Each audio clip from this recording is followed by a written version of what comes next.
Guys, welcome back to my channel Bansal biology. दोस्तों, CSR net का जो स्कोर कार्ड है वो आ चुका है, लेकिन रिजल्ट अभी तक नहीं आ रहा। घड़ी की टिक टिक टिक बढ़ती जा रही है, चलती जा रही है, दिल की धड़कनें बढ़ रही है, लेकिन सीएसआर वाले अभी तक रिजल्ट नहीं निकाल रहे हैं। अब हुआ क्या है दोस्तों, जब से स्कोर कार्ड आया है तब से बहुत सारे स्टूडेंट मेरे साथ अपना स्कोर कार्ड शेयर किया और मुझसे पूछा है कि मैम हमारा रिजल्ट आए, हमारा सिलेक्शन होगा या नहीं होगा, जेआरएफ होगा, एलएस होगा, कैटेगरी 3 होगा, क्या होगा। क्योंकि लिए उन्हें क्लियर इंडिकेशन चाहिए होता है, because it's February and June में आपको पता ही है सीएसआर होगा, तो उस हिसाब से अब इन्हें प्रिपेयर करना है। तो जब मैं इन सभी स्टूडेंट्स के दोस्तों स्कोर कार्ड देख रही थी, तो मुझे एक डिफरेंट पर देखने को के ऊपर मैं आपको इस वीडियो में बताऊँगी और उसके हिसाब से मैं आपको बताऊँगी कि इस बार कट ऑफ क्या रह सकती है। देखो दोस्तों, जो भी कट ऑफ होती है ना, वो बेसिकली बहुत सारे फैक्टर्स पे डिपेंड करती है। सबसे पहला फैक्टर होता है कि इस बार कितने स्टूडेंट्स अपीयर किए थे एग्जाम में। दूसरा फैक्टर यहाँ पर होता है कि सीएसआर नेट वाले जो लोग हैं वो कितने स्टूडेंट्स को सिलेक्शन देंगे, बिकॉज जो भी सीट्स होती है वो रिवील नहीं करते कि कितने स्टूडेंट सेलेक्ट होंगे। और तीसरी चीज ऑब्वियस सी बात है कि आपका पेपर का लेवल क्या था, लेकिन पेपर का लेवल अब हट जाता है क्योंकि अब स्टूडेंट्स के मार्क्स आ चुके हैं, तो हमें कहीं ना कहीं अंदाजा लग जाता है कि क्या रहने वाला है कट ऑफ। तो इस कंडीशन में अगर हम यहाँ पर देखें तो 2 मेजर फैक्टर्स हैं। सबसे पहला है कि कितने स्टूडेंट क्लियर हुए थे और दूसरा मेजर फैक्टर है कि कितनी सीट्स जो है वो सीएसआर नेट वाले देने वाले हैं जेआरएफ एलएस को, जो उन्होंने रिवील नहीं किया है। तो उसके ऊपर तो हम कुछ कमेंट कर नहीं सकते हैं। हम यहाँ पर स्कोर कार्ड और कितने स्टूडेंट्स अपीयर हुए हैं उसके बेसिस पे बातें करते हैं। तो अगर आप यहाँ पर देखोगे सीएसआई नेट में जून का जो एग्जाम था तो उसमें करीब करीब 78,000 स्टूडेंट्स थे, 79,000 स्टूडेंट्स मान लीजिए उन्होंने रजिस्टर किया था, लेकिन अपीयर किए थे 60,000। अपीयर करने का मतलब है इतने बच्चों ने जाके एग्जाम दिया था। इस बार जो है यहाँ पर रजिस्टर 90,000 ने किया था, पिछली बार से 12,000 अप्रोक्सीमेटली ज्यादा, और अपीयर किया 7,000 स्टूडेंट, 67,000 स्टूडेंट। तो आप देख सकते हो इस बार है 67,000 स्टूडेंट और पिछली बार थे 60,000 स्टूडेंट। तो इस बार 7,000 स्टूडेंट 7,000 स्टूडेंट ऐसे इंक्रीज हो गए हैं। जब 7,000 स्टूडेंट्स इंक्रीज हो जाते हैं दोस्तों, तो डेफिनेटली सी बात है कि कुछ पॉइंटर्स में तो कट ऑफ में फर्क आएगा ही आएगा, बिकॉज 7,000 स्टूडेंट का नंबर कम नहीं होता दोस्तों, बहुत ज्यादा होता है। तो 7,000 अगर स्टूडेंट ज्यादा अपियर किए, डेफिनेटली सी बात है कि कट ऑफ जो है वो थोड़ी सी बढ़ेगी। बट इसमें कितना फर्क आता है, कुछ पॉइंटर्स का फर्क आएगा, बहुत ज्यादा ऐसे नहीं होगा कि भाई पिछली बार अगर 103 गई थी तो इस बार 110 चली जाएगी, ऐसा नहीं होता है। कुछ पॉइंटर्स में डेफिनेटली यहाँ पे फर्क आएगा ही आएगा दोस्तों, डेफिनेटली सी बात है, उसमें कुछ दोहराई नहीं है कि इस बार जो कट ऑफ है वो थोड़ी सी ज्यादा जाएगी, बिकॉज नंबर ऑफ स्टूडेंट है वो ज्यादा अपियर हुए थे। अगर सीएसआई नेट वालों ने सीट सेम रखी, अगर सीट नंबर बढ़ा देते हैं तो कट ऑफ घटेगी, बट सीट नंबर उन्होंने रिवील नहीं किया। एक और चीज मैं आपके सामने बहुत अच्छी चीज रखना चाहूंगी, ये देखो मार्क्स में दोस्तों, ये कैटेगरी 1 और कैटेगरी 2 की कट ऑफ है। ये जेआरएफ की कट ऑफ थी पिछली बार के लिए और ये एलएस की कट ऑफ थी पिछली बार। अब तुम्हें मैं एक बहुत अच्छी चीज बताऊंगी, ये जो मेरे ऊपर वाले स्कोर कार्ड आप देख रहे हो, ये सब बंसल बायोलॉजी के वो स्टूडेंट्स हैं जिनका स्कोर कार्ड 2025 में ये रहा था और उनकी रैंक आप देख सकते हो ये रही थी। और जो मैंने नीचे स्कोर कार्ड लगाए हैं, ये मेरे दिसंबर 2025 के स्टूडेंट्स के स्कोर कार्ड है दोस्तों, जिन्होंने इस बार एग्जाम दिया था। बंसल बायोलॉजी के स्टूडेंट्स थे जो जिन्होंने इस बार एग्जाम दिया था और उनका स्कोर। अब आप यहाँ पर एक चीज गौर से देखिएगा, मार्क्स ऑब्टेन पिछली बार जिस बच्चे के मार्क्स 141.5 आए थे, उसकी परसेंटाइल आप चेक करो 99.99 परसेंटाइल थी, और उसकी एआईआर आप चेक करो, एआईआर 6 थी।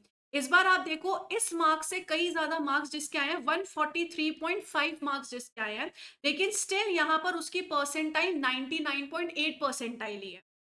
मतलब इस टाइम आप ये समझ सकते हो कि स्टूडेंट्स ने ज्यादा स्कोर किया है। हियर आर स्टूडेंट्स जिन्होंने इस बार का जो पेपर दिया है, जितने भी स्टूडेंट्स ने, तो स्टूडेंट्स ने ज्यादा स्कोर किया है। इस बार जो टॉपर के मार्क्स हैं वो ज्यादा मार्क्स रहे हैं एज कंपेयर टू पिछली बार।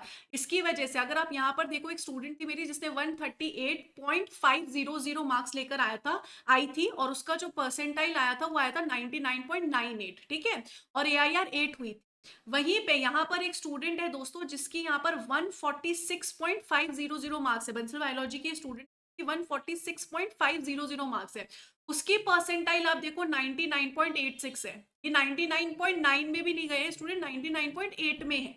तो आप यहाँ पर देख सकते हो इस बार जो मार्क्स हैं वो यहाँ पर ज्यादा आ रहे हैं स्टूडेंट्स के, लेकिन परसेंटाइल कम आ रही है। तो मतलब इस टाइम स्टूडेंट्स ने ज्यादा मार्क्स स्कोर किया है दोस्तों। पिछली बार 135.500 पे एआईआर 12 थी मेरी एक स्टूडेंट की, और परसेंटाइल थी 99.980, और इस टाइम पे 137 मार्क्स जिसके आ रहे हैं उसकी परसेंटाइल है 99.7 परसेंटाइल है उसकी। तो आप यहाँ पर देख सकते हो मार्क्स इस बार बच्चों ने ज्यादा स्कोर किए हैं विदाउट एनी डाउट। और अगर स्टूडेंट्स ने ज़्यादा मार्क्स स्कोर किए हैं दोस्तों, तो कट ऑफ में आपको डिफरेंस देखने को मिलेगा ही मिलेगा, विदाउट एनी डाउट डिफरेंस आएगा ही आएगा। आप यहाँ पर इस चीज़ को चेक करिए ना, एक तरफ 135 मार्क्स पे 99.98 परसेंटाइल है, एक तरफ 137 मार्क्स पे 99.75 परसेंटाइल है। कितना परसेंटाइल में ड्रॉप हुआ है आप यहाँ पर देख सकते हो, 0.2 परसेंटाइल अप्रोक्सीमेटली ड्रॉप हुआ है, जबकि मार्क्स ज़्यादा है। अगर मैं यहाँ पर 135 मार्क्स का कोई स्कोर कार्ड होता मेरा, वो दिखाती है, तो इसमें तो और परसेंटाइल कम हो जाता है, इस पे शायद 0.3% परसेंटाइल कम हो जाता। तो इस हिसाब से हम यहाँ पर ये कह सकते हैं definitely guys, without any doubt cut off पिछली बारी से थोड़ी सी ज्यादा जाएगी। बट जैसा कि मैंने कहा, ऐसा नहीं होगी बहुत ज्यादा चली गई। एक्सपेक्टेड यही रहेगा कि आप ये समझ के चलिए कि होपफुली 105 के आसपास यहाँ पर जेआरएफ की जो कट ऑफ है वो जानी चाहिए अनरिजर्व वाले स्टूडेंट्स की।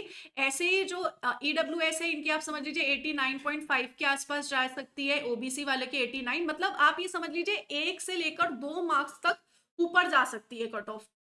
इसके आसपास ही कट ऑफ ज्यादा जाएगी, बहुत ज्यादा डिफरेंस नहीं पता पड़ता है दोस्तों, because there are a lot of students. But I think 2 marks के आसपास जो कट ऑफ है वो ज्यादा जा सकती है। बाकी अगर सीट्स बढ़ा दी, जो कि हमें सीएसआई नेट वालों से कम ही उम्मीद है कि वो बहुत ज्यादा सीट्स बढ़ा देंगे, तो उसमें भी उतना हो सकता है, बट अप्रोक्सीमेटली 2 मार्क्स के आसपास जो है यहाँ पर ज्यादा जाने की ही उम्मीद कट ऑफ को। तो आप इस हिसाब से यहाँ पर सारा देख सकते हैं। मेन इम्पैक्ट जो होता है ऑब्वियसली बात है जनरल कैटेगरी वालों पे ज्यादा पड़ता है, तो उन पे मुझे लगता है 2 मार्क्स का यहाँ पे फर्क पड़ेगा इनको। अगर पिछली बार 92.7 गई थी, तो यहाँ पर आप एक्सपेक्ट कर सकते हो 94.5 के आसपास एलएस वालों की जा सकती है, और जेआरएफ वालों की इसमें 105 जाएगी। बाकी की भी आप लगा सकते हैं, 1 से 1.5 मार्क्स आप यहाँ पर इंक्रीज कर लीजिए, जो भी मार्क्स पिछली बार थे उससे आप 1.5 और मैक्सिमम 2 मार्क्स इंक्रीज करके चलिए, इससे इंक्रीज। अब इस कंडीशन में आपको करना क्या है दोस्तों, अगर आपके इन मार्क्स से कम मार्क्स है, तो समझ लीजिए कि सिलेक्शन होने के चांसेस दोस्तों बहुत कम है। इस कंडीशन में बेस्ट यही रहेगा कि प्रिपरेशन शुरू कर दीजिए। और इस मार्क्स से अगर ज्यादा मार्क्स है, ज्यादा मार्क्स यानी कि 3 4 5 2 3 मार्क्स, चलो 3 मार्क्स 3 4 मार्क्स 5 मार्क्स ज्यादा है, तो उस कंडीशन में आप समझ लीजिए सेफर साइड है पे है, आप सेफ स्कोर। लेकिन आप एग्जैक्टली यहीं पे ही लाई कर रहे हैं, तो दोस्तों थोड़ा बहुत पढ़ना तो शुरू कर दो आप। और अगर इससे कम है तो पक्का ही पढ़ना शुरू कर दो, फिर तो सोचो मत, फिर तो पक्का ही पढ़ना शुरू कर दो। और इससे यहाँ पर थोड़े से ज्यादा है तो आप सेफ हो दोस्तों। मेरे को लग रहा है कि ये जितने मार्क्स दिए हुए, मार्क्स प्लस तक कट ऑफ जाएगी, उससे ऊपर तो नहीं जानी चाहिए। उसके आसपास अगर आपके मार्क्स है लाइक 106 107 108, तो फिर भी सेम मार्क्स आ रहे हैं या इससे कम मार्क्स आ रहे हैं, तो दोस्तों आई विल हाईली रिकमेंड कि वापस से तैयारी शुरू कर दो। कि अकेले आपके पास टाइम कम है, सिर्फ कुछ ही महीने बाकी है। और जैसा कि आपको पता, अगर आपको बंसल बायोलॉजी के साथ पढ़ना है, तो बंसल बायोलॉजी आपको पढ़ाता है, आपको पता है AIR 1 से लेकर AIR 6 8 12, बहुत सारी रैंक्स जो है वो बंसल बायोलॉजी हर बार लेकर आता है, हर 6 मंथ्स में लेकर आता है, आप सभी को पता है। तो अगर आपको बंसल बायोलॉजी के साथ पढ़ना है CSI नेट जून के लिए, तो आप जुड़ सकते हो। दिसंबर पढ़ना है तो उसके लिए भी जुड़। I wish you all the very best guys. इसके अलावा अगर कुछ चिंता हो, तकलीफ, परेशानी हो, तो बताइएगा। और इस जो नंबर दिया हुआ है उस पर व्हाट्सएप करके भी आप पूछ सकते हो। Thank you so much guys, take care of your